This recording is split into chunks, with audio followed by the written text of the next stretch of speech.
Mhm. Yeah. And they thought it was Parkinson's, but it wasn't. Hmm. And there's a depression piece that goes with it too, correct? Or a Oh yeah, definitely. Yeah, depression it's goes very with sad.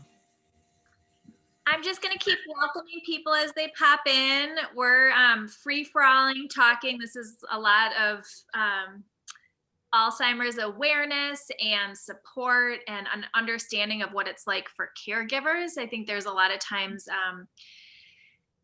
there's so much focus on the patient and how hard it is, and the caregivers also struggle a lot too. And so we want to make sure that that is something that we can continue to support. And so financially, to be able to support through a caregiver's fund is very impactful. What have you noticed, Fatu? Oh, and everyone I want to introduce, Fatu is the creator, founder of All Things Alzheimer's, which is where donations are going to specifically through All Things Alzheimer's for this caregivers fund. And so she's going to be able to talk more about that program, but we're going to bounce around questions. And so if anyone wants to share at any point, pop in, or questions, like throw them in the chat, or just take yourself off mute and share.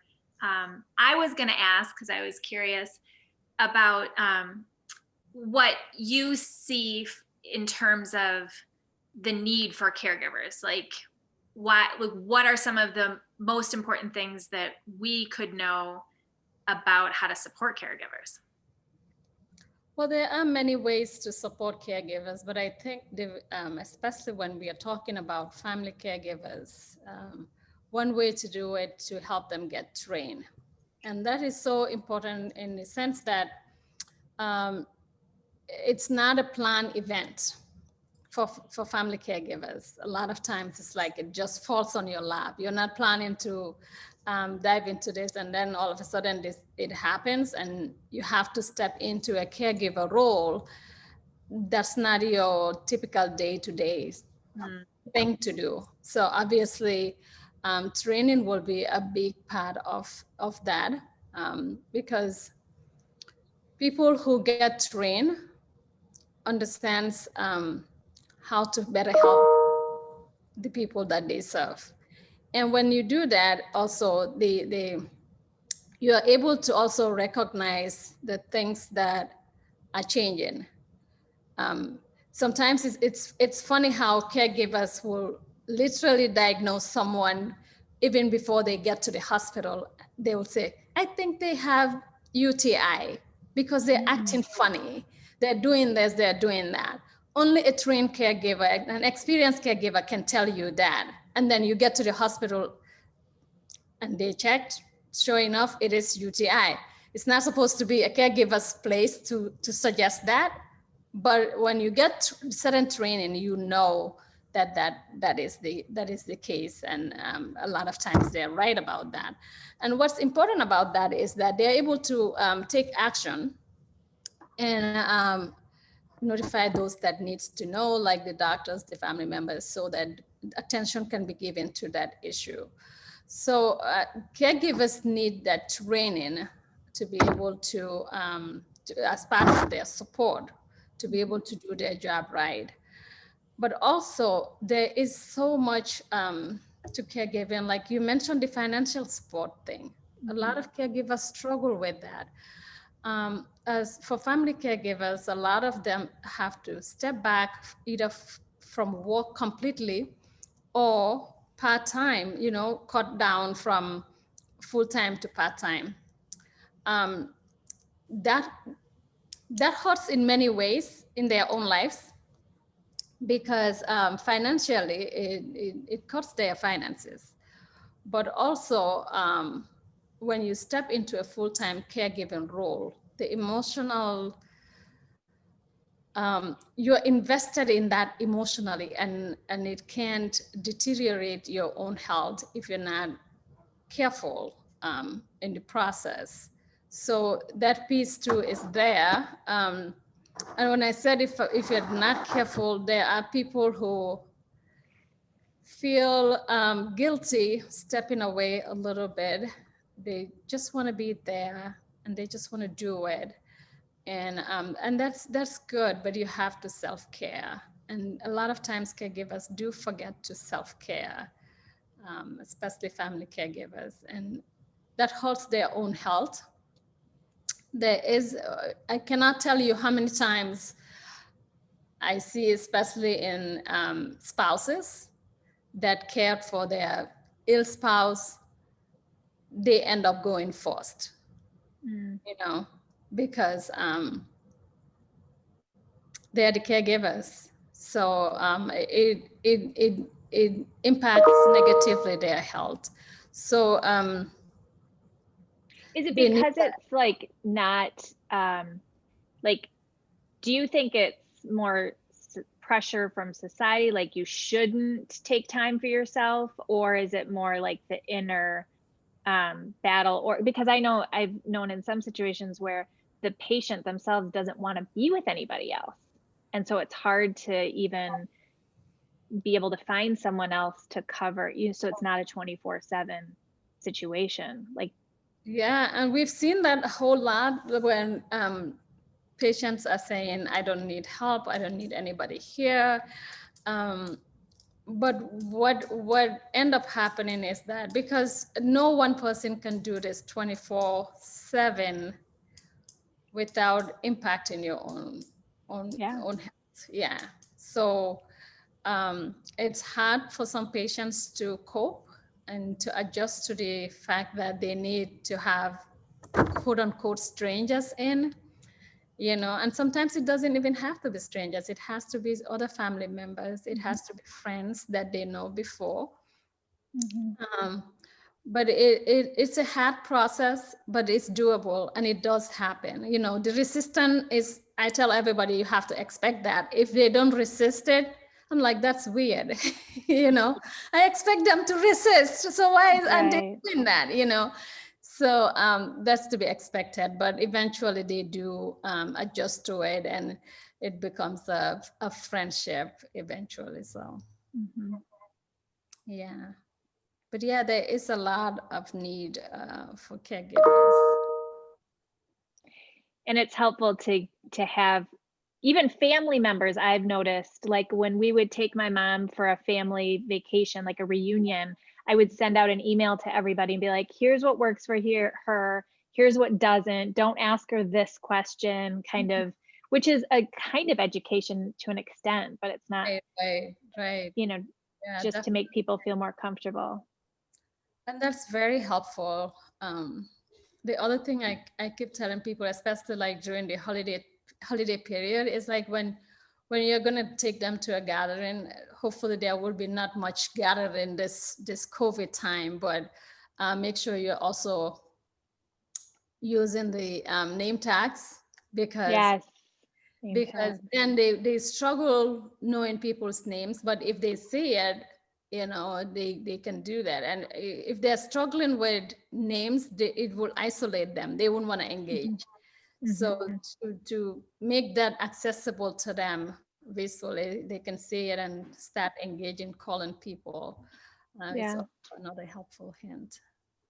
That's great. Well, I would love to have people take themselves off mute and introduce themselves if you want, only if you want. And I think I'll kick it because I can tell Stella wants to say hi for sure. So I'm gonna kick it off and just because I can see everyone and I'll call on people. But if you don't want to unmute, then you can just tell me to move on along. So let's see, Emily Conley. Hello, I'm Hi.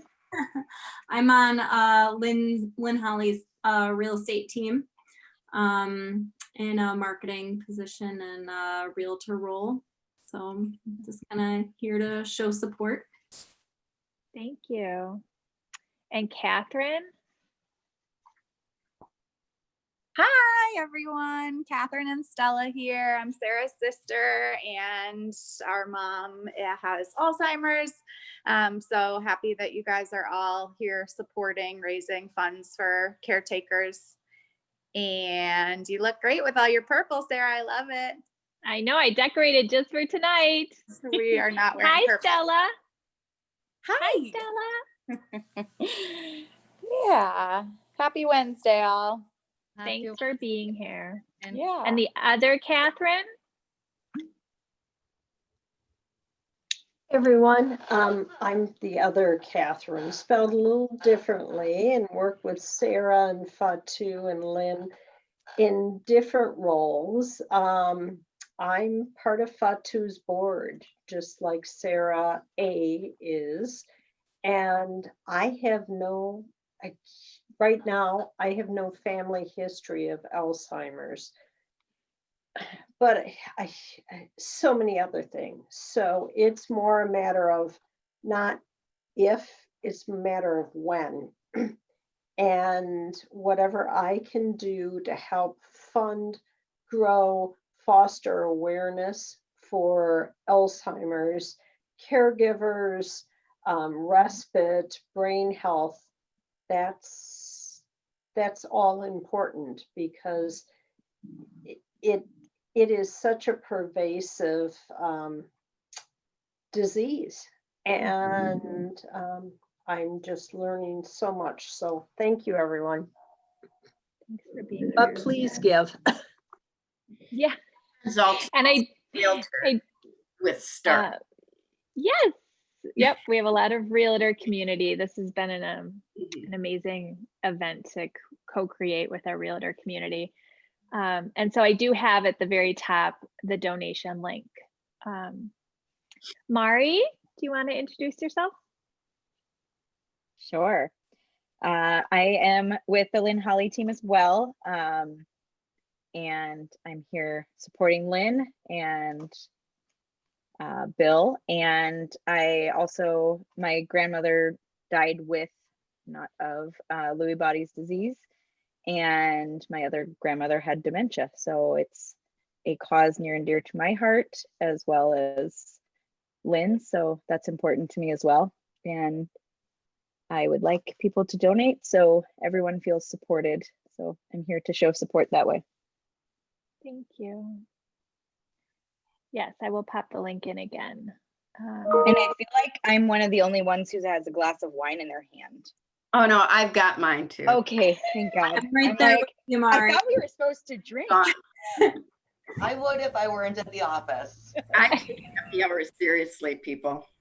Do you have a purple drink this year, Lynn? I do not. No, I wasn't thinking Mine's pink. it. Gross. So let's see. How about Jeff? Jeff. I think Jeff's gone. Okay. Ruth? Thank you all. It's good to see you. I realized I didn't have a purple shirt, so I'm wearing one of my boyfriend's purple shirts, and it doesn't fit in weird places, so I'm hiding parts. But I'm a friend of Sarah's and many other people. Fatu, it's so great to see you. And my mom's partner, Kathy, my mom lives in Milwaukee, and she was diagnosed with early onset Alzheimer's. Now it's really been about 8 years ago. And in the beginning, it was, they thought it'll be 2 years until she's in full care. And it has not progressed that way. It's been a lot slower. And in a lot of ways, not more difficult, but just very different difficulties than we had originally prepared for. And I came in a little late. This is hitting me a little hard today because I know you guys probably already hit it, but with the pandemic, it has just been crushing for my mom, who's her primary caretaker. So she was in a full day center every day of the week. That was for folks with issues like hers, and all of that has been shut down. They're doing some online, but that's been very difficult to do. And so it's amazing how tough it's been. And Kathy just had surgery on her knee, so not related to the Alzheimer's at all this week. And now caring for her at home for the next 3 months with an injury. And It's a lot. this is really a lot. So it's just, thank you guys for even just the space to talk about it. It's been a rough week with it too. And I didn't realize until I started hearing Fatu, just that self-care part is so important, but thank you. Yeah, and thank you, Ruth, for sharing that. And that is our hope for the Caregivers Fund also, is even sometimes for the caregiver to have extra money to go do something for themselves. Like, it's not necessarily all about how to take care of, but like that learning that self-care. But that's so hard because a lot of times it used to be like being able to go out for a couple of hours, and now there's nowhere to go. And so That's true. yeah, my heart is with you and her. Carolyn, would you like to introduce yourself? Sure, I'm Carolyn Fox. I work in the office at Lynn Holly's brokerage. My great-grandmother had Alzheimer's, but she passed when I was very, very young, so I didn't have to do any of the caretaking. So really, I'm just here to support Lynn. Thank you for coming. Robert, would you like to introduce yourself? Hello, Lynn Holly. Hi, Bob. Bob, How's my friend? Bob is Bill's best pal from many years ago, not ago, but they got into a lot of trouble together before we got married. Let's just say that. And Bob lives in Minneapolis. So we don't see him very often, but he's doing okay, Bob. Yeah. Good. Yeah, I want to do something. I'm going to donate some money, Lynn. So I apologize for being kind of out of the loop. I got some bad news last year. I ended up just before Christmas with quadruple bypass surgery. Oh. And so I've been trying to recover from that. There's some issues. I got a lot of numbness in my hand. And so anyway, but I follow you on Facebook, and I always try to comment, and it's fun to see my friend. And Yeah. It's next time I go over there, I'll do a special video of him for you. Oh, thank you. Yeah, like I say, it's fun to see him, and I wish I still remember the golf that we played. When he was still, had some knowledge of who I was and everything. But yeah, it's sad. I think about you guys all the time, and wish you the best. But I'll put some. I was going to put like $500 in the account for those caregivers, and because that's a humongous. I remember you and I talking at your house that day about all the things that happen to them while they're trying to take care of these people. That I've only had one experience with Alzheimer's. That was Chris's grandmother, and she would be good, and then she wouldn't be good, and then she would be getting mad, and it just you just want to give them a big hug and just tell them everything is okay, so yeah. But I'll take care of that. I wanted to get on today. I made a point to look at my watch, so I'd be on there. I was hoping you'd be on there too, but give my friend a big hug next time you can. I know you can't right now. It'll be until we have a vaccine, probably. Yeah, I know. Yeah. I don't go out. It's been I couldn't do anything the first 4 or 5 months anyway. But and then when the COVID and everything, I'm pretty much housebound. I get out once in a while. I'll drive Chris to the store or something, and we'll do something like that. But anyway, I wanted to say hi and wish you the best. You look great. You don't get older. Look at me. You're not seeing the deep wrinkles right now. Yeah. So Anyway, Thank you so much. Thank you're you. welcome. You're welcome. I'll Coming. put that on that PayPal thing, I guess. Yeah, Yep. please do. I'd link there and that would Yeah. be great. I'll put $500 in there. So Thank you. I have no place to spend my money anyway. It's a good cause, and I should have done something before, but I almost, before my surgery, I almost drove down for that one of those parties, but Yeah. I was gonna surprise you, but then it never made it down there. But Yeah. maybe Next year. Maybe in the future. Yeah. Maybe in the Next. future. Okay. Yes. Let's hope there's a next year. There will Yes. be. Yes. I pray for Bill all the time. So, Thanks, and you Bob. too. Okay. Bye-bye. Thank you, Bob. You're welcome. Lisa, would you like to introduce yourself? I'm Lisa Avila. I work with Lynn at Keller Williams also. My uncle was affected by Alzheimer's. And so we lost him about three years ago now. He was actually a real estate agent, Keith Sorensen from Century 21. Oh, really? He's your uncle? Yep. Oh, interesting. Yeah. Not know that. It runs in the family, Lynn. So I'm just here to support Lynn. That's Thank about you. all I've got for today. Thank you. Yeah, thanks for And doing. Bonnie's here. Bonnie, when you introduce yourself, will you tell us all about what you do, where you work? Yeah, totally. I'm so glad I could join you guys tonight. I am Bonnie Knudsen.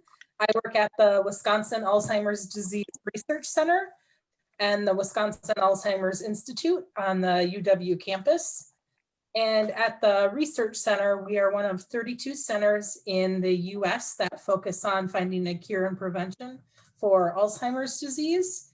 And what I do is I help recruit individuals into our studies and help provide education to the community and help our participants feel connected and want them to stay in our studies. And so I've been working in the Alzheimer's and dementia realm for a long time, maybe like 10, 11 years here in the Madison area. And I've known Fatu for a very long time. And I used to work at the Alzheimer's Association. So I did a lot of work with Fatu there, and very fortunate to serve on the planning committee for the All Things Alzheimer's upcoming Aging Summit. That's going to be this weekend. And so helping to make sure we could bring some of our researchers to that education program to share what we're focusing on. The Alzheimer's Disease Research Center focuses on prevention. Each center has a different focus, and that's what ours focuses on. So we have a lot of studies that talk about lifestyle interventions and what you can do to help delay the onset. You still will most likely develop dementia, but we know lifestyle interventions will maybe push back the age at which you would start to show the symptoms. But so we've got a lot of research happening. Can I ask a question? Yeah, go right ahead. So like Ruth was talking about how her, is it your, well, you don't have to, wait. I Yeah, forgot. my mom's partner, Kathy. Your mom's partner. Okay, yeah. So is like hers was early onset, but then it hasn't progressed. Is there any sort of research that says that like how you take care of yourself can slow the progression, or is it just trying to slow the first onset part, or like delay the first onset? Does that make sense? Is my question clear? Yeah, yep.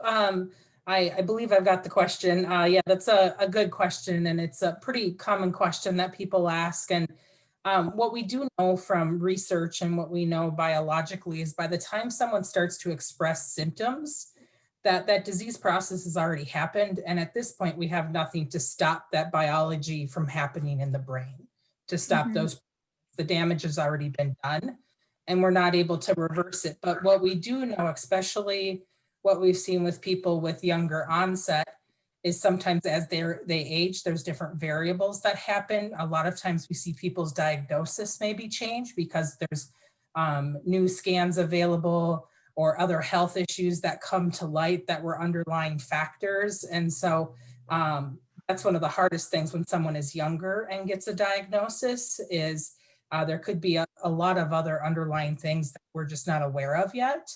But so we, and a lot of the individuals I've worked with, individuals with younger onset Alzheimer's, either have, and this is not from a research perspective, this is just my own anecdotal experience, have either progressed really quick or they've progressed to the point where they get diagnosed, because obviously they're not able to function the way you and I function in their world.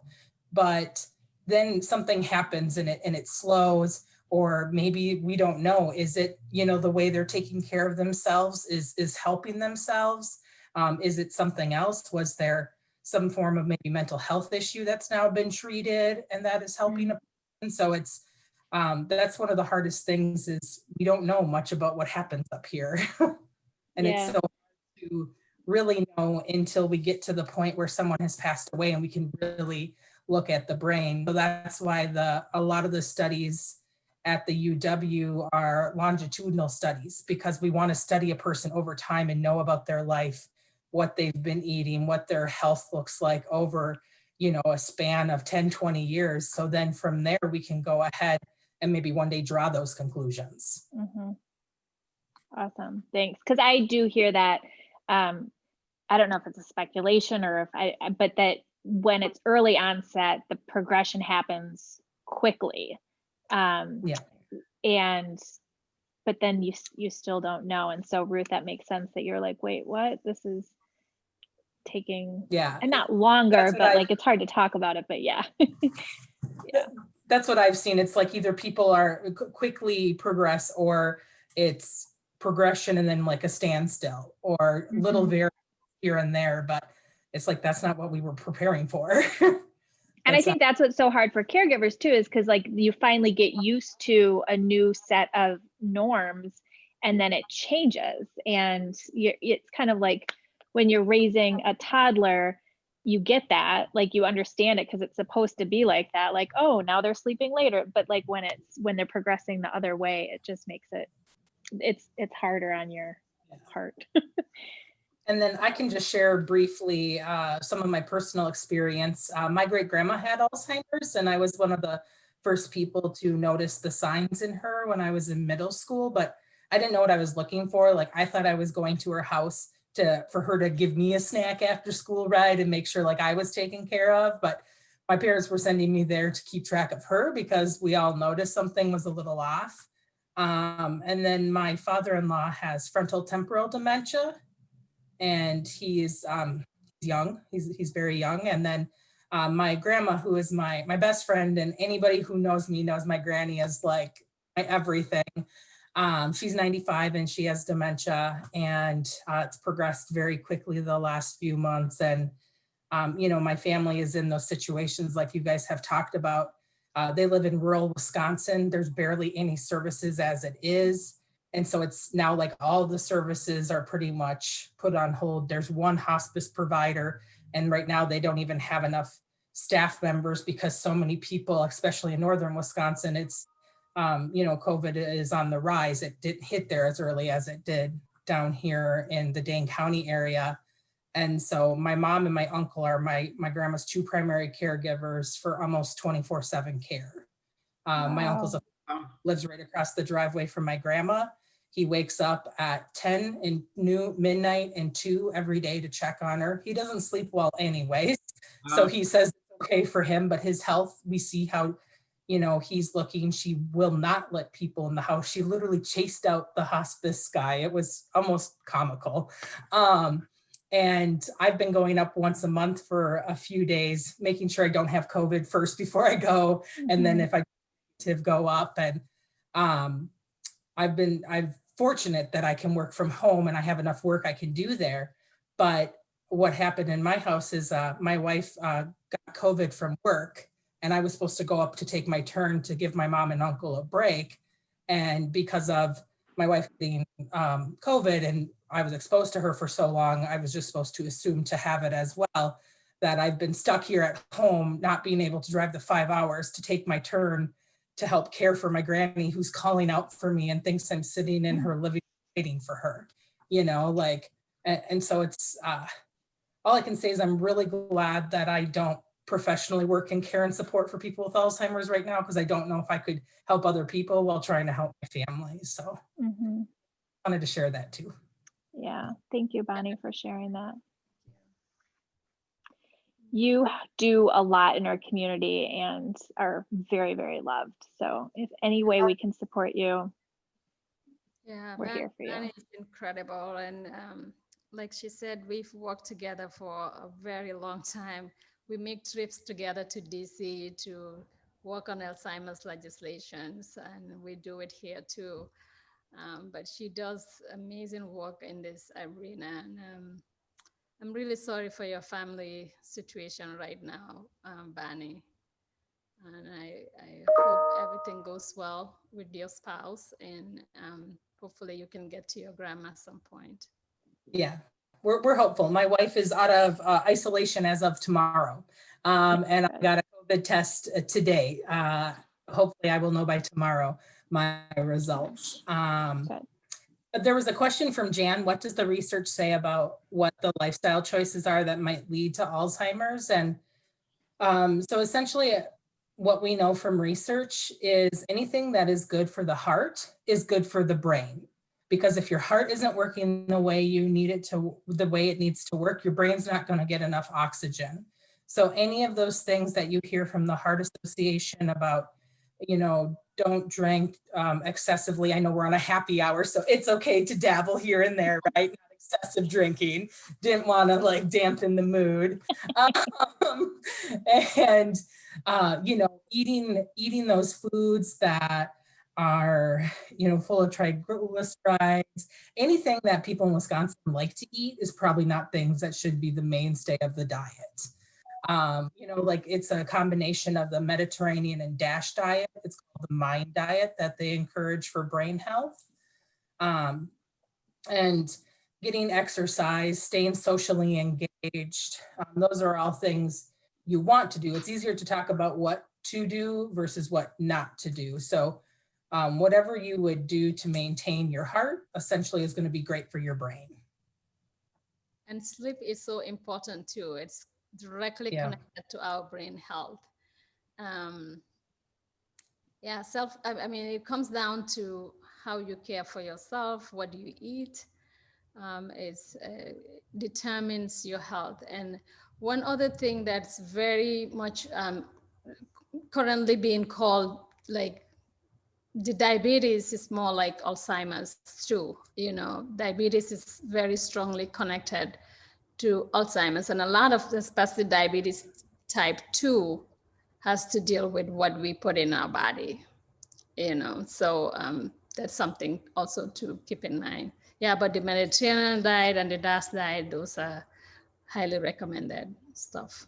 And what Fatu said about sleep is so important, because if you're having problems sleeping, it's really important to go and get that checked out. I know Dr. Chin, he's a geriatrician at UW Health, and he's also our medical director. And he also lost his father to Alzheimer's disease. He's, you know, he sees so many people that show signs of cognitive impairment, and they do a full workup to make sure what is going on with that person. And a lot of times he'll refer people to a sleep study, and maybe that person has sleep apnea. They get their sleep study, they get their treatment, and they are on their CPAP, and they come back a year later for testing and they test cognitively fine. Mm-hmm. And because what we do know, I myself am not a researcher, but I have been educated on what we know from research. And we hear about those proteins called beta amyloid and tau that build up in our brain. And they're the hallmark biomarkers of Alzheimer's disease. And when we sleep, our cerebral spinal fluid washes it out. It clears our brain. And so if we sleep for 7 to 9 hours, that's able to clear that plaque, those amyloid plaques from our brain. And then that's why we actually ask people for lumbar punctures. And people are like, why are you going to stick a big needle in my back? Like, what does that have to do with Alzheimer's disease? And we want to study the amount of that protein beta amyloid found in the cerebral spinal fluid. Because actually, if you have a higher amount of that in your cerebral spinal fluid, it means your brain is healthier because it's clearing more out at night. Oh, Interesting. That was just a long tangent. Sorry, guys. No, we love it. Like, thank you. And also I have to get more sleep. Naps, right? Yeah, I guess. And Dr. Nathaniel has an amazing podcast if anyone's interested in learning more. I don't know if you know the name, Bonnie, but I know if you search Alzheimer's, Oh, I Dr. Chin. sure do. Yeah. Bonnie, would you It's put that in the chat for us? Yeah, yep, I'll put that in the chat. It's called Dementia Matters. Thanks for sharing that, Kat. I'm a little biased because I, work there, but it is a great podcast. We have over 80 episodes with all sorts of different topics. And then we also have a monthly e-newsletter that talks about recent research updates and events coming up that I'll put that link in there too. If you want to subscribe to that, you can get updates about what's happening in our center.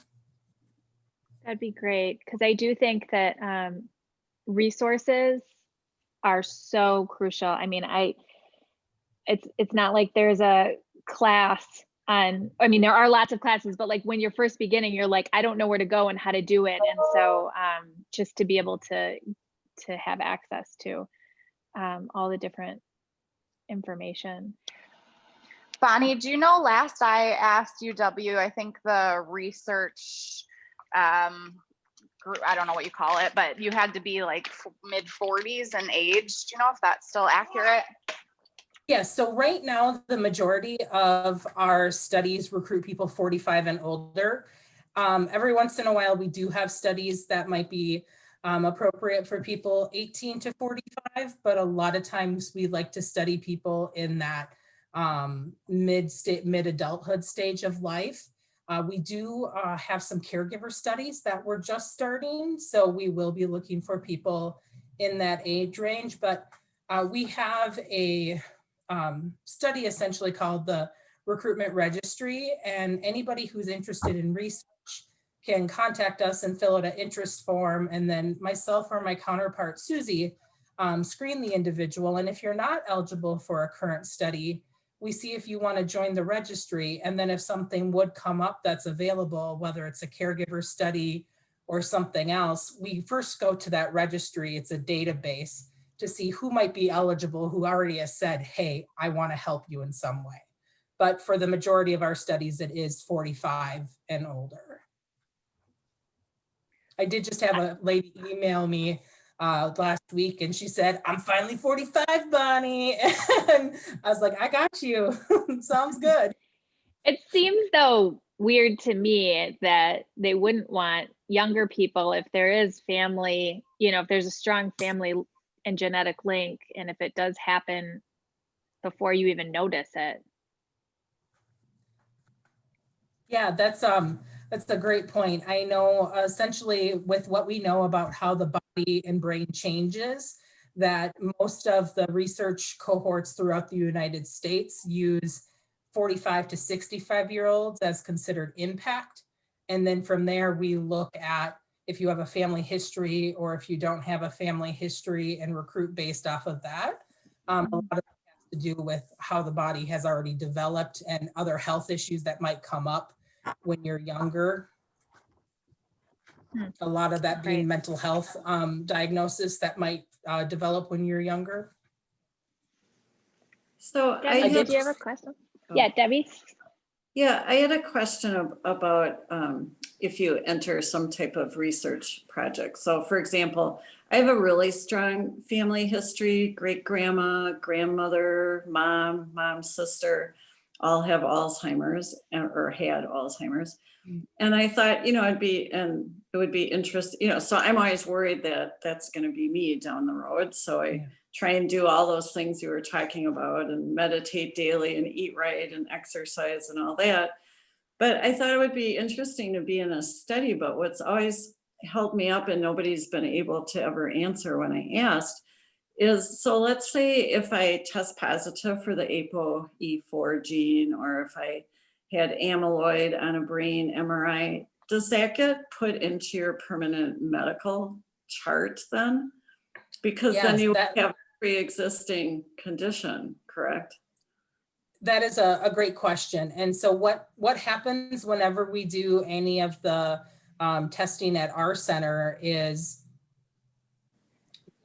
that would show up in your medical records is that you had blood tests done. It wouldn't say what type of research, it would say research visit and then like blood draw, and the results would show up, but we don't disclose or share APOE4 status at this point in time or amyloid status. It would just be, you know, like the regular blood work that you get done at an annual. That doesn't mean that, you know, I've had some people who have decided not to go ahead and pursue research because they're like, I'm afraid, you know, my long-term care insurance is going to research and see somehow that I've been connected or I've done something.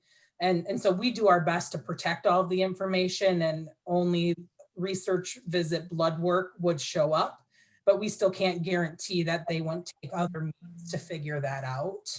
Yeah. Are you able to protect, like if you have some type of brain scan, like an MRI too, or is it? So all of that is in a research database. None of that would go into your actual health record with your medical provider. All of it's under research. So it is not something that we would release to other people anyways. We would not even release it to you unless we find something that's medically relevant that you would have to take action on. So say if you come in for 4 or 5 years and do your visits and you haven't heard anything from us about your results, because no news is good news in research. It means, hey, it's status quo. You're aging at what's typical for people your age and gender and education level. But then say on like the 6th year you come in and maybe your cognitive testing tests lower than normal. And we're concerned about cognitive issues. Somebody would call, a clinician would call and talk to you about that. Mm-hmm. Say there was a brain scan done and there was something found, we would call and say, hey, we found this, you need to go see your primary care provider, because we're not able to actually provide that clinical care, but we want to make sure if there's anything going on with you that you get the help you need from your primary care physician. Yeah. You know, the other thing I wanted to mention that I thought was so fascinating was I attended the WIA annual update on Alzheimer's, and that study that they were doing on exercise, I thought was just so fascinating, where people that had amyloid in their brains, they found that if they did moderate, the amyloid in the brain, but no symptoms, if they did moderate exercise, I think it was just 3 or 4 times a week, it could stave off developing any symptoms by an additional 5 to 10 years. I mean, that's like huge. So, Pato, do you want to talk about, didn't your brother do a study? Yes. So that's what Ozioma does at the UW. yeah, he was such a good speaker. Oh my gosh. Yeah, that was really wonderful. Anyway. That's what he does for a living. So Yeah. So yeah, he does research on lifestyle intervention regards to Alzheimer's. So a lot of exercises. So he have a lab there, does a lot of work around that thing. Yeah, and I think that's a good segue too to the part of the ATA program. We have a program. We have part. I mean, the ATA program is threefold, but one of them is brain health activities, which is going to be. So that's all things Alzheimer's for everybody. I'm going to put the website in the chat right now too. Yep. All things Alzheimer's. I'm so used to our internal ATA call. So, but yeah, part of what we would be doing is have a community space where people can come in, just like they go to the gym for their workouts. This would be specific to just a brain workout to build a good brain health or maintain their good brain health. So yeah, I'm glad to hear you are fascinated by the information you get from the updates. So yeah, that's such a good conference. I try and go every year. Yeah. Thanks for coming, Debbie. Did you want to introduce yourself in any other way? Oh, yeah, well, I'm Debbie Loomis. I'm a friend of Lynn's, actually, Lynn Holly. My mom lives in a memory care facility. She's 94. And, you know, I worked in healthcare forever, it seems like. Since I was 16, I was doing something or other. And my last venture was as a PA in nephrology, and I just retired this last May.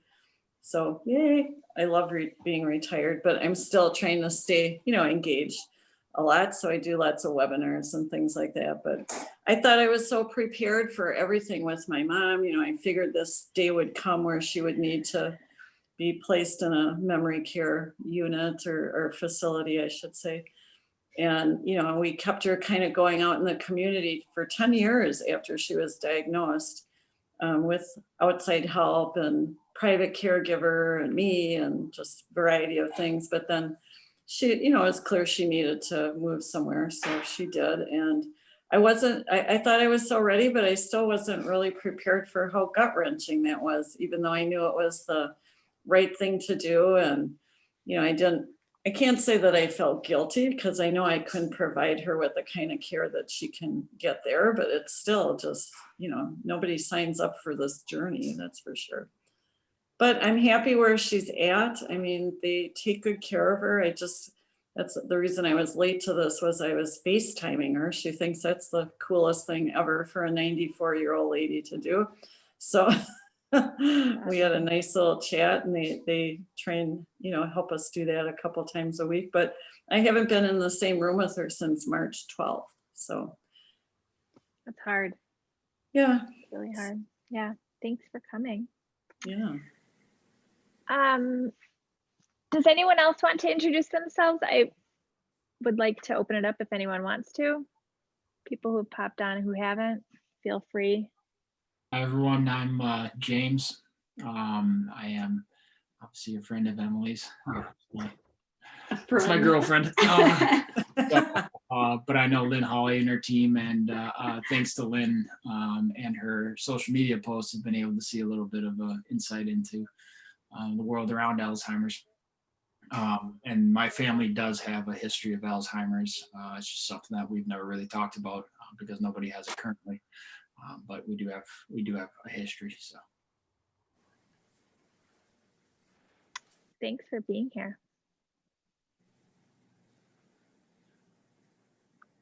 I'll go next. Hi, I'm Leah. I'm friends with Sarah. So that's why I'm here. You're awesome. It does make a difference to feel supported. Well, it sounded like we kind of hanging out, you know, and I'm an extrovert locked up in my house and I'm going crazy. So I'm here. That's awesome. Yeah. And I love telling the story about how this started with Lynn. It was, I forgot Emily's boyfriend just introduced himself. I'm sorry, I just forgot your name, but yeah, it's like social media because of Lynn and how much she shared. I was going through watching my mom, we called it memory loss at first because no one wanted to say the word because we didn't actually have a diagnosis. And just seeing it through her eyes and watching it and learning so much about it literally from Lynn. And I remember, I think I was just having like a really hard time with something particular. And I was like, Lynn, we were just like, let's get together for a happy hour. I think that's like how it started. And it was Alzheimer's Awareness Month, right? It was coincidental, yes. We were gonna go to Pasquale's and they couldn't handle us. So we switched it to Cafe Hollander. You tell the story, Lynn. Well, I don't know. I only remember things in certain ways, so you have to correct me. But we just literally, like a week beforehand, decided to have a happy hour at Cafe Hollander, and we invited like everybody we knew, and a whole bunch of like a lot of people came. It was unexpected. And we put a jar out for money, and people started putting money in it, and we're like, well, what do we do with this? So at any rate, we wound up giving it to the Alzheimer's and Dementia Alliance, I believe, at the time. And then our friend Jim Imhoff was there. Where is he tonight? Is he not coming? I guess not. I mean, he's not here right now. He might pop in later. Whatever. But he's not. Yeah. Yeah, he's like the guy who makes us do all this stuff. But at any, yeah, he's a big role model to us because he says, let's do it. And then he like cracks the whip. But he's a great fundraiser. And he said, let's make this bigger next year. And we said, okay. And then it got bigger and bigger and bigger until last year where we raised like over $100,000 for caregivers. And I was content to take a step back this year. But Sarah and Jim and Catherine Fatou all sort of rallied around it and pulled this together. And although we don't have a lot of people on the Zoom, we've raised a lot of money already. And I don't know what the total is, but it's pretty significant, all things considered. Yeah, I think like 20,000 at this point, and we've been kind of like, let's make this the week, right? Yeah. I would think it's more than that, actually. It's going to be big, but it's not going to be like Not 100,000, no. Okay, but the need is still there, and what we have this year is a broader permeation out through the community, which is great. One other challenge we are having is all the stuff going on with the hunger campaign and Second Harvest. So not that that's less important, but there are other things going on. But there are so many people that have been sequestered for so long this year and just want to help. So, and new diagnosis, new things are happening. So I don't want to shed any dismissal on where we are thus far, but it's going to be good. And what we're going to be able to do is use those monies to help caregivers to have support and respite so they can take 2, 4, 6 hours away if they're an at-home person and be able to rejuvenate so they can bring the best back to their family member, which I think all of us would want if it was our family member. And certainly if it was any of us, what are we, 12, 18 of us, if it was us, we'd want whoever helps us to be as healthy as possible. So having been on this board for a short while, those are my thoughts for this group. So Thank you, Katia. Yeah, I think, Lynn, we were like, well, if it's COVID, we can't have it this year. We can't have it this year. And to see the community be like, no, like, yeah, it might not be the same, but we still need to come together and support. And yeah. Fatou, can I ask you some more questions? I would love for you to share a little bit about what's going on this weekend. Oh, yeah. So we have our first Aging Wealth Summit going on this weekend, both Saturday and Sunday. We have really good speakers that will be presenting. Some of the topics include just what we were talking about, healthy brain aging. That's one of the topics, but we also have a topic that Ruth had alluded to, what COVID, like the impact of COVID on people with dementia. So that will be part of the conversation. The other part of the conversation will be self-care. A lot of self-care discussion will be happening. So the mindfulness piece. And then we'll hear from the caregivers, both family and professional caregivers will share their account of their experience in their journey. And we'll also have a resource panel. And Sarah is one of our panel. So you need to hear her because she's got a touching story. That's true. That's true. So yeah, we'll have the resource panel, and that we have maybe about 4 organizations on that panel that will be sharing what's available within our area, but also statewide too. And it's really well received. We have nearly 200 registrants on it right now, and it's people are continuing to register for it, so it should be really good. Wow. How do people register? Good.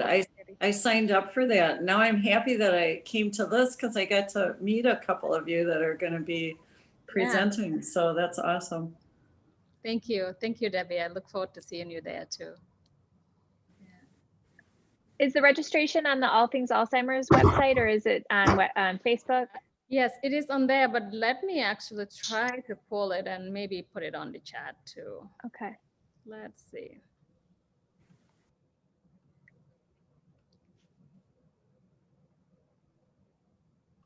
And then I'm just going to keep posting the PayPal link randomly. So Fatu, were you interested in home, because I know you have a home healthcare business, like did Alzheimer's come after that started for you? Like tell me about your history in terms of doing this amazing work that you do. Well, so I have a family connection to it too, but that actually came later. Let's see, I'm trying to do 2 things at once. Yeah, it's hard. Yeah. I can never do that. I think I did. Fatu, I just put it in there. Oh, okay. Awesome. Thank you. Awesome. Thank you, Bonnie. So I have a family story to it, but that came later. I've worked with people with dementia for a very long time now. So it sparks my interest. And I know that my paternal side, my grandmother, her brothers and her sisters have stuff like that. And I didn't know at the time, like they always say it's old age, you know, oh, they're old because, I mean, they're in their genes, they live long. My grandmother lived until like 101 or something. So it's always considered because they're old. So I never thought it was a disease too. So working with people here and learning more about the disease, and I'm trying to like connect it to maybe this is what happens to my, you know, my grandmother's family, you know, she didn't have it at the time, but I keep thinking maybe that's why. So eventually my grandmother also had it, and people kept, and I didn't know until my dad visited. So when my dad came over to visit, when he made a call out home to talk with grandma, and sometimes the conversation doesn't go well, and then he talks about how he forgets, and sometimes how she gets mad at my aunt who takes care of her, you know, and my dad will try to like, you know, talk between them to fix it. And I'm like, that's strange. She's like super sweet woman, you know. She doesn't get mad at anybody. She's like really nice person. But then I made a trip out to Gambia, and we went visiting my grandmother. When we get there, everybody just came to the car, like hugging, and everybody's so happy. And that's my grandmother also was so happy, and she hugged, and she was so happy. And one of my aunts said, she's very happy, but she didn't know who you are. And my grandmother turned and said, oh no, I know her. I know this woman. So my aunt said, well, who is she? And she said, this is my Fatu.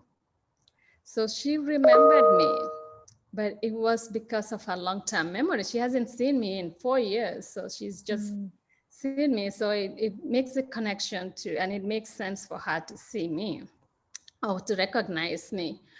But then just few hours into the conversation, when we settled and chatting, and then she started asking me whose beautiful woman I was. She was thinking I was maybe one of the kids' wife or somebody, you know. She didn't connect anymore that I was that Fatu, you know, that she said she couldn't connect that. And I get it right away. I'm like, oh, she got Alzheimer's, she got dementia, you know, whatever type it was. So I could tell she was dealing with that. I told my dad, I said, oh, I think Nana, we call her Nana. I said, I think Nana have dementia, you know. She said, no, that's what happened. This is, you know, this is in their family. Like they get old and they forget about things. She's just old now. I mean, your grandma is now old. I said, Baba, this is not part of normal aging. I said, this is, it's an illness. But even here in the US, only 45% of people who have Alzheimer's gets diagnosed.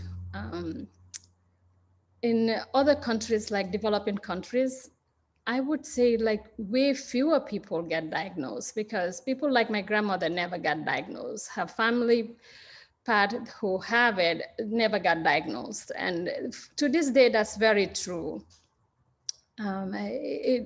It really hurts to see the time that we spent together, that she had to ask me every single time whose beautiful woman I was. Like she couldn't connect it anymore, that I was her granddaughter. And that was painful.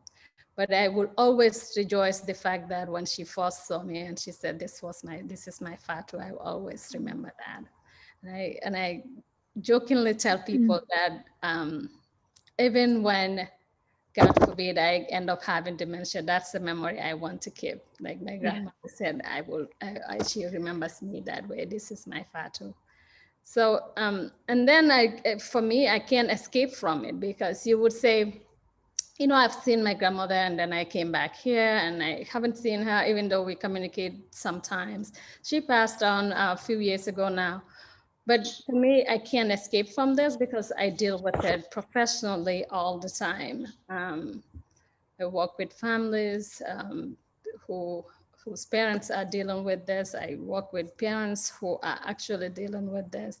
And I get to walk that journey with them always. And it reminds me of my own family all the time, but I'm always centered around them. Also to be able to support them, to see the cruelty in this disease, like eye to eye all the time.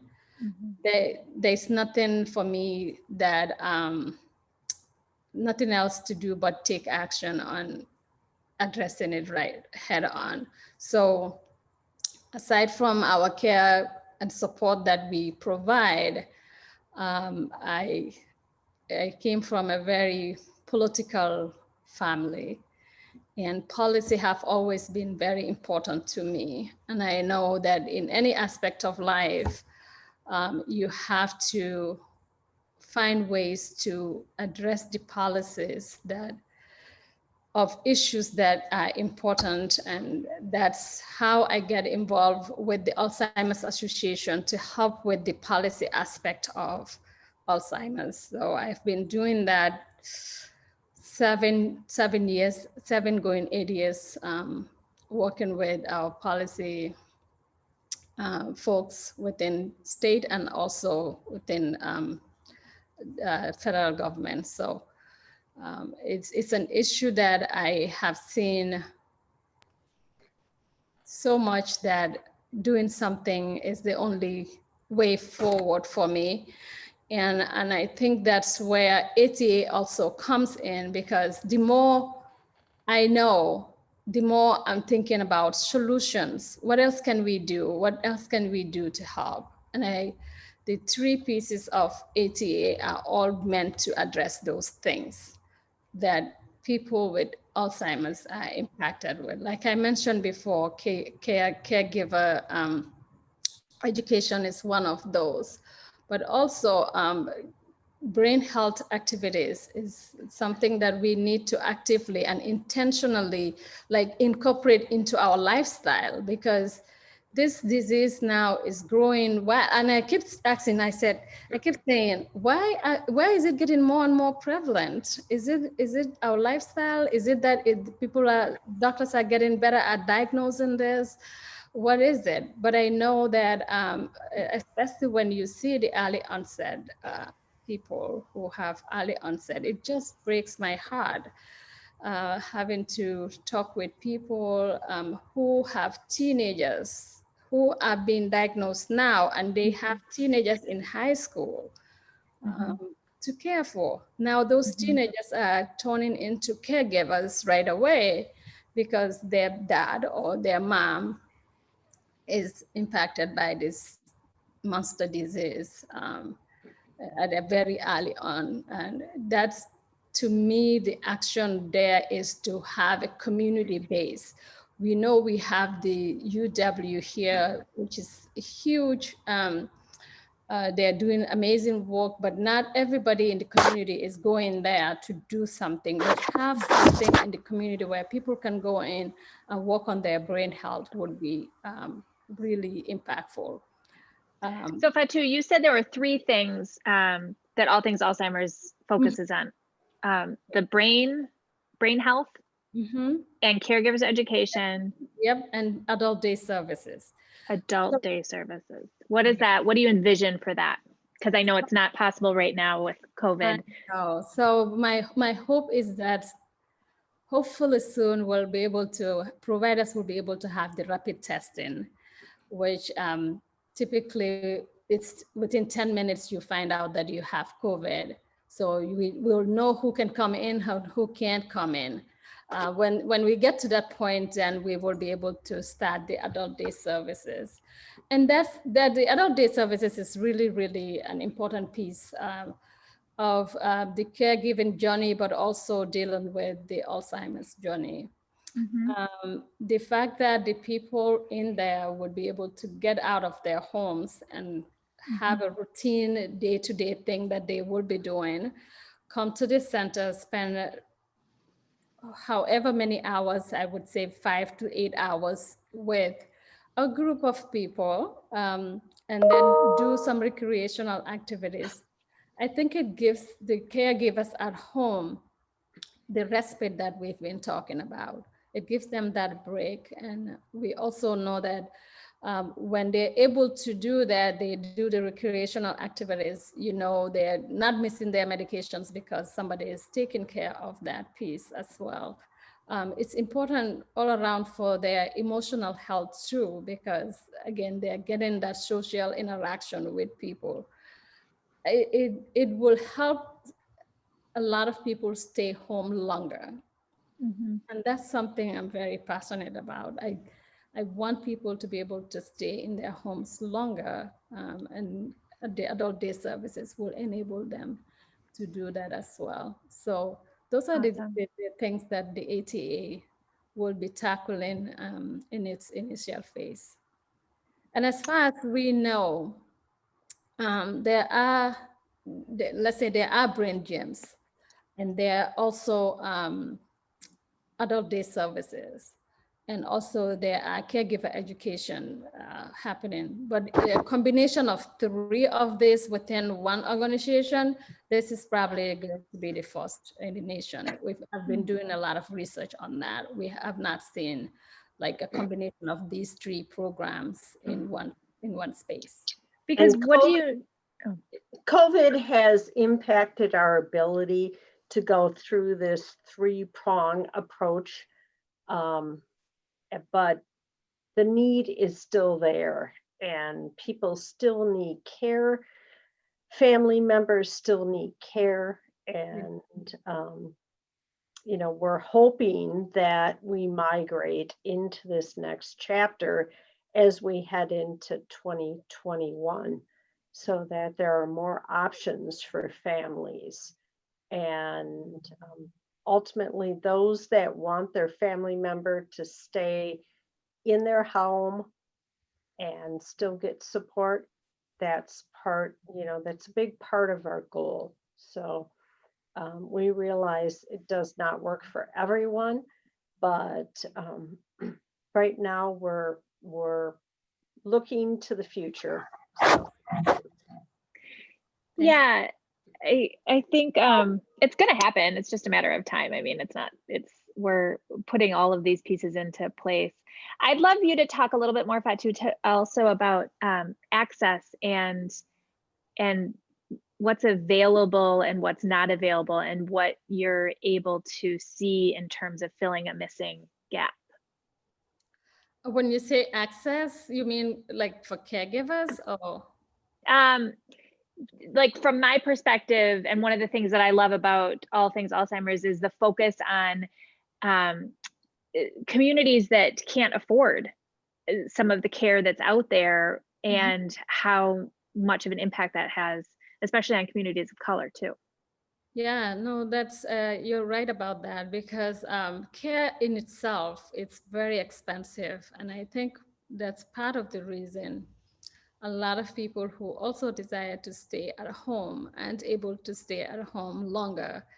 That's one aspect of it. There is sometimes a more complicated issue of like round the clock care. When that comes in, it gets harder.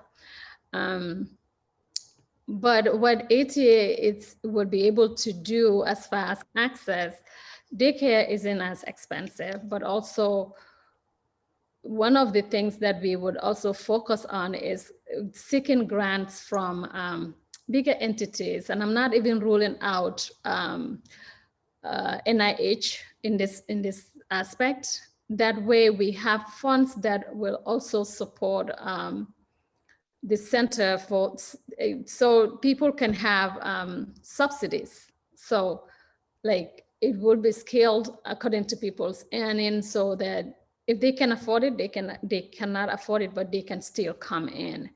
And with only with grants will we be able to do that. And we are putting our energy into seeking those grants so that we can provide those services at affordable rate, and also have given access to a lot of people who would otherwise not be able to afford it.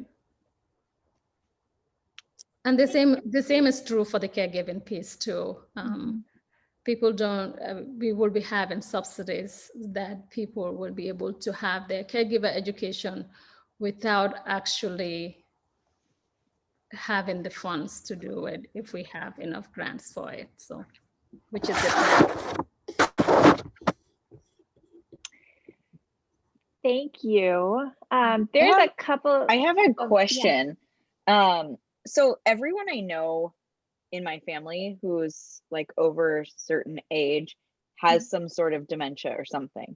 Is there like, do most people end up getting it because we're living longer? Is that something that's like more common? Or just in my life, is that common?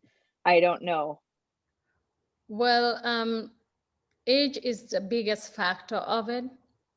So people living longer is part of the, I would say, even like 60-70%, even more than that, as the factor of Alzheimer's. But again, we've seen people in their 40s who have been diagnosed, but that's the early onset dementia, and that has to do with some degeneration in the brain. So it's definitely not normal. None of the Alzheimer's species is normal. It's a disease, but age is a big factor of it.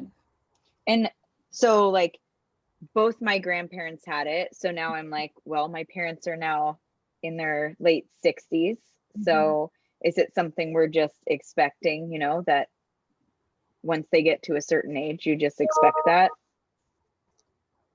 I wouldn't say expected, because there would be people whose parents have it, who did not end up having it, maybe they have a different lifestyle than their parents have, because like Bonnie was talking about earlier, lifestyle interventions are happening, and some people have been proactive in taking that route, especially if you know it's in your family. That's a reason to be proactive about your life choices.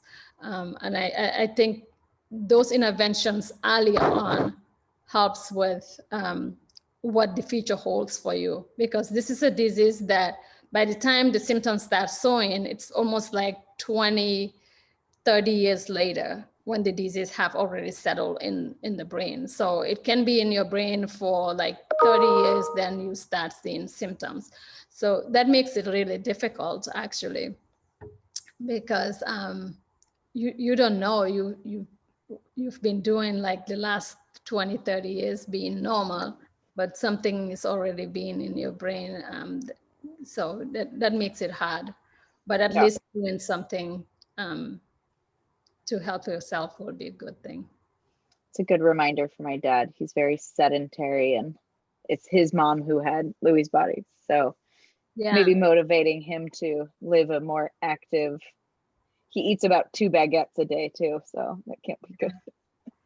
Yeah, I have an ongoing discussion with my dad also sometimes about this. We talk about it a lot, about lifestyle choices, things that he's doing, especially this time of COVID. I keep reminding him, and I don't know that he still understands that this is a disease. Like he think I'm too Western.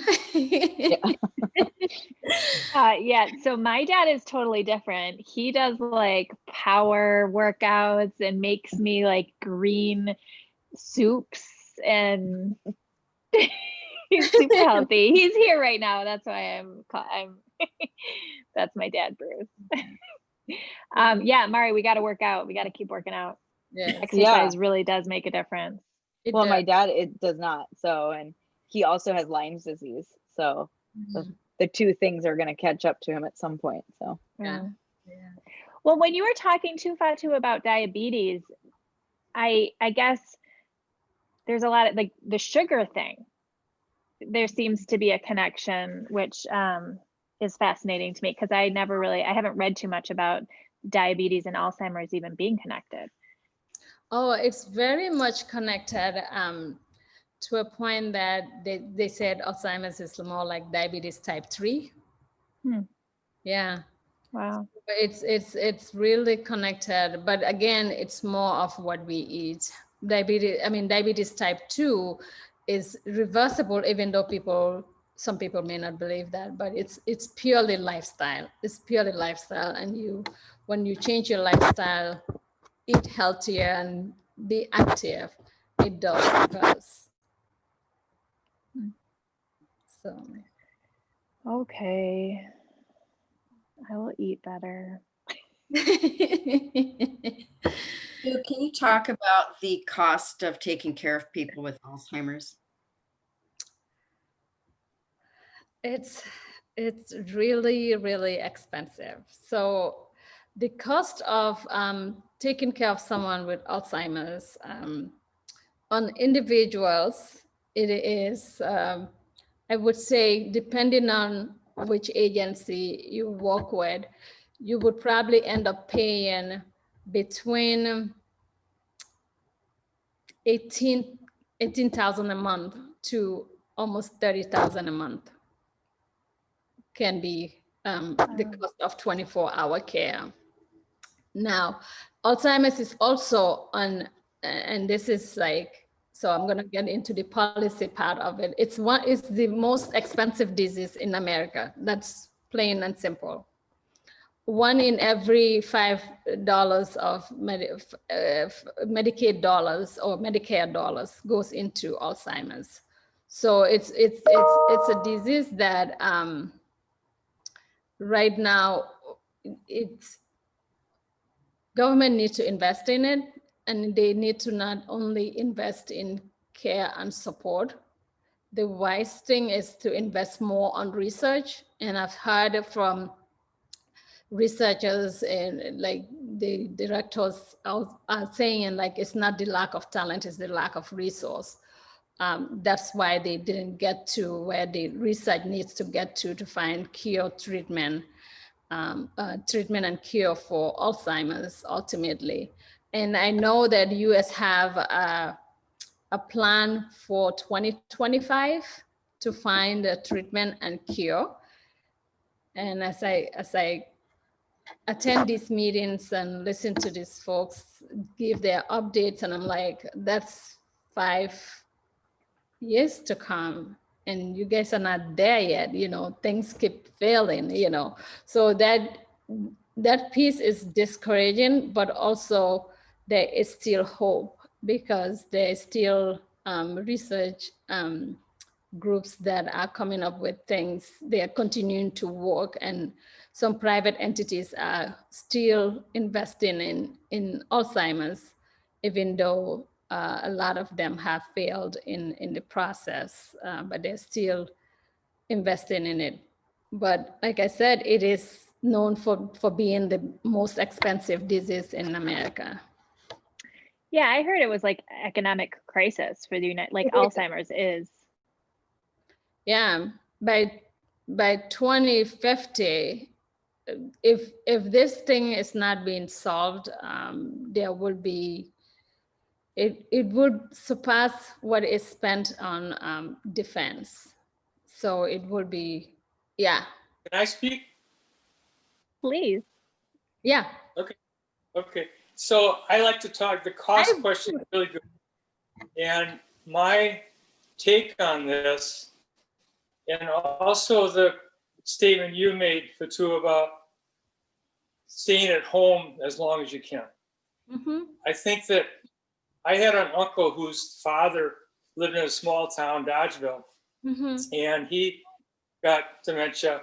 And there's a lady in town that had a big house with 3 bedrooms, and he moved in, and it was just wonderful. Yeah. So I think that, and by grace of a miracle, my wife is in a home with 4 total people. Yep. And so an intergenerational, and that is an inexpensive way to do it. It's very inexpensive. And keeping someone in the home, it's kind of a hard decision, but if they have if they are around an energetic group of people and there's more activity, even though they're your loved one, it's in their interest in many ways to be in an environment that supports them and has more, because it really is hard as a caretaker to always keep up a conversation and keep activities and things like that. Mm-hmm. And there's so few small, and it's a great way to make money. The government, it would save them money to, even if they charge $6,000 a month, the government could pay X number of dollars, and it would still be a lot cheaper than the institutional care. But you don't see this option. And I looked everywhere. I saw one woman with a duplex, and that was nice, but the institutional route is horrible. And people need, I don't know, I don't understand why there's not more awareness that the whole goal is to stay in your home for the rest of your life. Our lives change. We are energetic. We have a lot of energy in one phase. We raise a family in another. And then in our ending days, more people and being around love is what's important. So it just seems out of whack to me. And Bruce, I agree, because it's just the being at home, eventually, like when I mentioned it, I said eventually they move because their needs become greater than caring for them at home. And the model that you're talking about, actually one of my sister have about 5 adult family, they're called adult family homes. So she have 5 of those on the west side of Madison, but she's not focused on dementias, or she's not even focused on elderly. She's focused on like the developmentally disabled people. But that's like what you've just said is like putting them in a home environment much smaller than the institutions, and they could get the quality of care that they need out there. It's a really, it serves them well, but it's also a really good business model. In fact, I've looked into that too, because like I said, my sister is doing it, but not focused on the elderly, instead with a different community. But yeah, I agree. It's a good business model, and we don't have them many of that in the area that focuses on the elderly or even people with dementia, but it And does it's make good that if you have 3 people, one could have dementia, one could be this. You know, we all accept one another. We don't have to be one kind of person to be in a place. very So, true. anyway, thank you. Right. No, that makes sense. Like, it's like, even in the United States, we silo so much, I think. I mean, it's like, oh, you can be here if you're this or that, but even the intergenerational, or like you said, like yes. And the intergenerational piece is a thing that is being talked about a lot these days, because I cannot tell you how this elderly is lighting up when you bring the younger generation around them. Exactly. You know, it's COVID now, but I used to, like, especially over the summer when my kids are on break, when I do tours to my clients' homes to see how they are, I go with the kids so that they get to see them. And the interaction, sometimes I tell them, why you don't talk to me like that? I feel jealous that you know, they're more engaged with the kids than they're even engaged with me, you know? So, I mean, they just get sparked when they see the younger ones, and they just want to interact with them more. My son loves going to visit Bill. He Yeah. Bill would light up every time Felix would go there. They would play like games together, and it was so fun. And like, Felix has really good memories of going there. And with the Christmas trees, Felix was talking about that the other night. So I think goes both ways. I think the kids like it too. They don't see the difference. Yeah. Yeah. My grandmother had Alzheimer's or Lewy bodies disease. I don't know if I can call it Alzheimer's, right? But she was in France. And so talking about like different care, she stayed at home as long as she could, but my grandpa, I mean, we went to visit him, he was crying every day. He was just like, it's just too much. Like every second we were there, because he was doing it for so long, and he didn't know he was doing it because he didn't know she had a disease until it was too much. And he eventually had to put her in some sort of facility. And in France, it's more of like everyone has same healthcare kind of thing. And my aunt said her jewelry was stolen there, like all these things happened, and it was horrible. And so it's really sad to see kind of this like level of service. And then I look at Bill, and Bill has this amazing care because Lynn can pay for that. She's thankful that she can put him in that kind of care. And I just wonder about the people who aren't that lucky to have the family or the support. And I wish there was more. I don't know. I think about my grandma dying in this place that nobody cared about her. And it's like miserable to think about that, but I won't go on that tangent.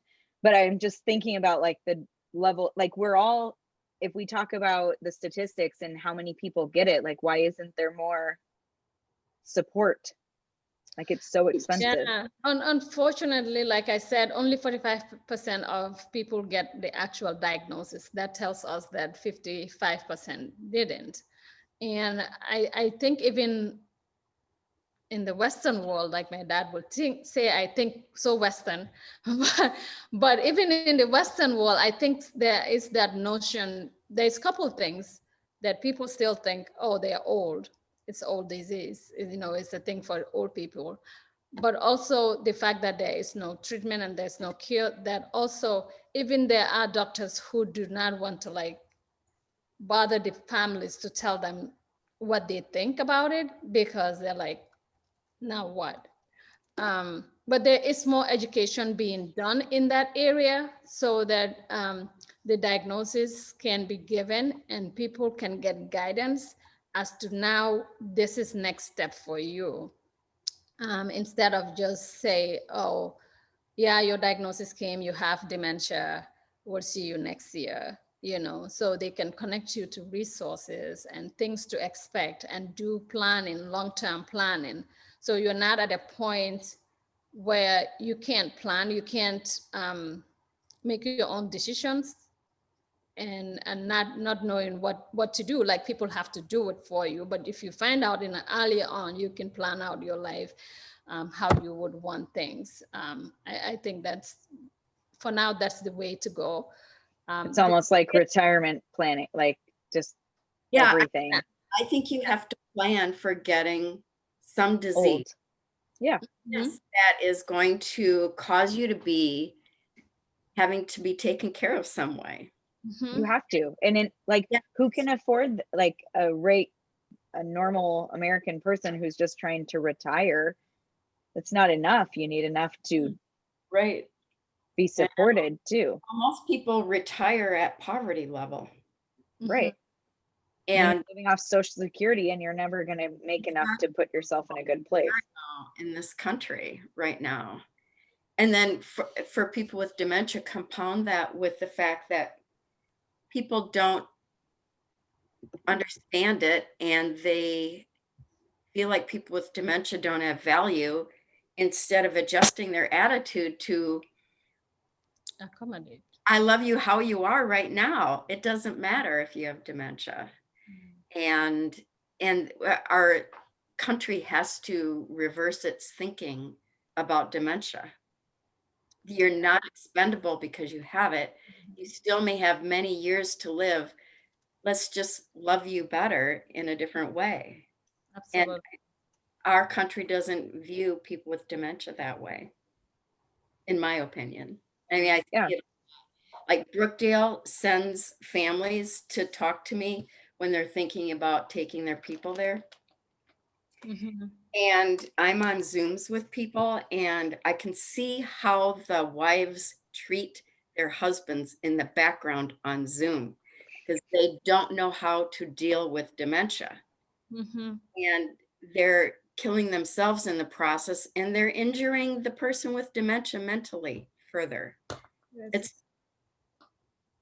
It's so hard to watch it happen. You mean like the wife is frustrated, like while the you're wife, Zooming, they're frustrated and the husband's wandering around in the background or getting in the way or doing this or doing that. And she blows her top and she's on Zoom talking to me about putting her husband at Brookdale. I'm like, yeah, you better do that right now because this is going well for you. I mean, like for real people.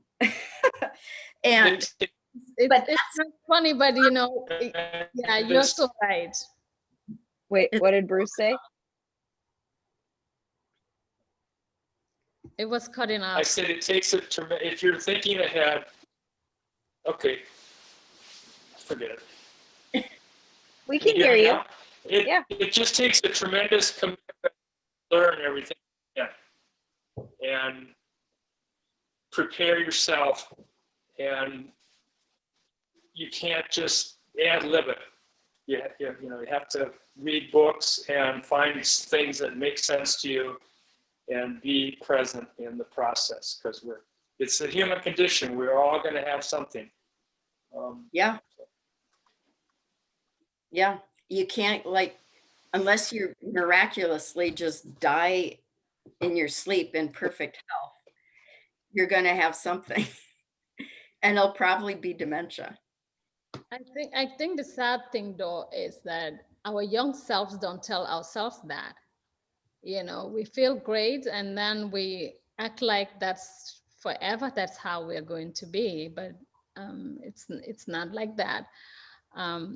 I always feel like my experience working with the elderly and also working with the chronically ill have taught me life is not what it is all today, you know. You gotta prepare for what's coming next because you just don't know. And it can be a rough journey. So but I'm not sure that most people think that way as to the change of conditions, like what comes later. They're just like the here and now, let's enjoy today, even like the self-care, you know. Not many people spend their resources towards that. You know, sometimes paying for a gym can be like, oh no, that's a lot for me to do. Like, oh, I have so many important things to do, you know. Eating better food. Oh, well, I enjoy this one, so what's the point, you know? But there is a point, and it's called caring for yourself, for the, you know, looking for a better health in the future. I think many people in their young age are in good health, but that doesn't last. My poor dad is going to get an earful. Compassionately. Yeah. Very Fatu, sincerely. go. Yeah. I'm curious, like, I feel like a lot of my learning has been around how to be with my mom, and I haven't looked at a lot of like what's happening policy wide. So when you talk about going to DC and being in these meetings, what, like, are there a couple of things or one thing where you're like, wow, I can't believe that happened, or this has been a big improvement, or something that you're like hoping for that's like on the docket? So as far as the policies that have been part of, one of them is Alzheimer's Accountability Act. So what that is, and also the BOLD Act, and actually Wisconsin received some funds not long ago, less than 2 months ago actually, about the BOLD Act that came to Wisconsin Department of Health Services, and it has to do with brain health initiatives. So the Department of Health Services will have to figure out how they roll out that to the community, whether they work with places like Alzheimer's Association or the Alzheimer's Dementia or ATA, or however they need to roll that out. But that is specifically for brain health initiatives. And that policy, they just start rolling the funds out, but the work has been done like about 2 years ago or something like that. And the other thing, the Hope for Alzheimer's Act, was because that has to deal with training doctors and clinicians as to what's next step for people with dementia once the diagnosis is done, but also for medical schools and also like even nursing schools, having a curriculum in place to educate people about dementia, because a lot of docs get out of med school with maybe 2 hours of Alzheimer's presentation. So what is that going to give you? So it's like they now with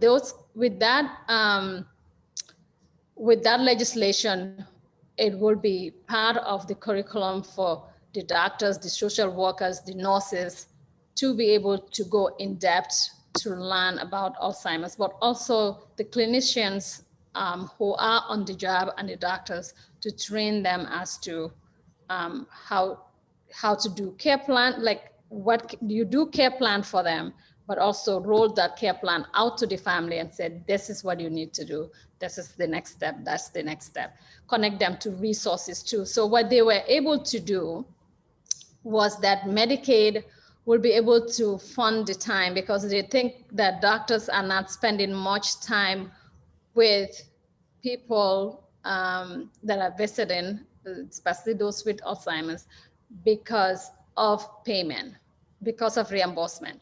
So they're able to like assign a specific dollar amount to do that, so that they can spend that time to help people who are impacted. So there is other legislations that we've worked on, including like the elder abuse right now. That's also, and we're trying to even make that a little better. That's on our table right now, but there's more that we have done. That's interesting because it's true when we, I remember talking to the doctors and I felt like, okay, you gave the diagnosis, but not like really nothing else in terms, like, it wasn't like, I was like, oh, let's go back to find out more information. It was, where do we have to go now to find the resources? Yeah. And a big part of our acts also is to fund research. I actually have a quick question. So in James's family, everybody who's had Alzheimer's has had a very quick experience, like diagnosed and then a few months goes by and they're, you know, they passed on. And then in other cases, people deal with this for years, like a decade. Are there different strains of Alzheimer's that we're aware of, or why is it that some people have this for so long and some people it's so quick and short? I guess it's your family, James, is James' family members getting it at early age, or because the No, it's onset? typically pretty late. The truth is, the family members who got it didn't really, at the time, didn't have finances to even be able to go to a hospital to get diagnosed. So it was kind of just family members having watched. So there's two cases that my family believes was Alzheimer's, and it was my grandfather and then his grandmother. So my great grandmother were the two times that they believe that it was definitely, or is that my, yeah, great grandmother. There may also be other underlying factors that are happening there. Okay. So it could be a combination of different things. Okay. Aside from the early onset that people tend to decline quickly from, it's a disease that prolongs for a long time. Okay, because yeah, they were both in their 80s. Okay, yeah, and one in 3 of the seniors within their 80s gets Alzheimer's. So if you hit the 80 mark, it's like we're watching. Got it. Okay. Yeah. Well, that's interesting. Yeah. Good question. I think I have to go. If you saw my lap was full for a second. So I think it's time for me to sign off. But thank you so much. It was nice to meet you. Likewise, thank you so much. I look forward to hearing more from you and everything else. Yeah. It's always good to have more information. Absolutely. Thank you. It's good to see you, Mari. You too, Sarah. And I know I had some people from California donate. My mom did, and some others. So hopefully we can get some more tonight. Thank you. Thank you. Most important. So thanks for your time. And Sarah, thanks for putting it on. Thank you for coming. Good night. Bye, everyone.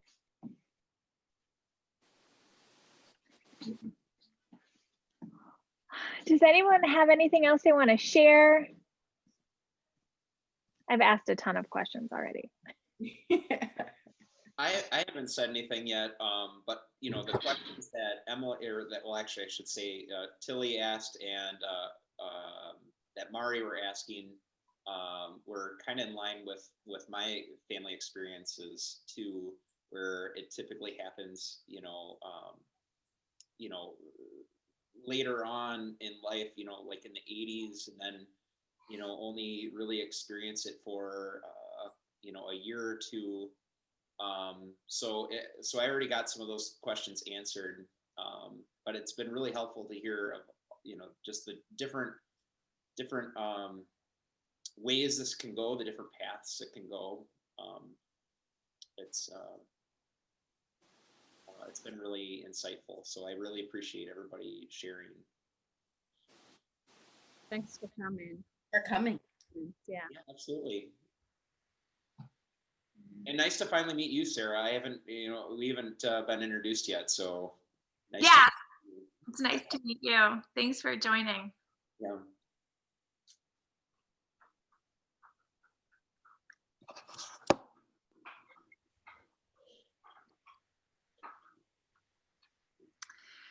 All right. Really good, Sarah. I'm glad Yeah, you. it was really a great. So you all did a lot of work. Hours. You, Lynn, Jeff. Is it Jeff? His name? Jeff. Paul, right? Mhm. Yeah, yeah. And, Yeah. yeah. It's been a different time this year, but I'm glad that we were able to, gosh, you answered so many questions and it was so good to hear from Bonnie. So it was it was, I'm glad he was able to make it. She's great. yeah. And And we recorded it. So Fatu, you can use it in any way you want too. It'll be great to have. Thank you. Thank you. I All appreciate right. I think we can end it. Yeah? it. All right. Sounds good. you. Thank you, everyone. you. Next year, Everybody. we'll have the live music next year and dancing and singing. So, That'll be fun. That will be fun. Thank you. bye. Thank you, everyone.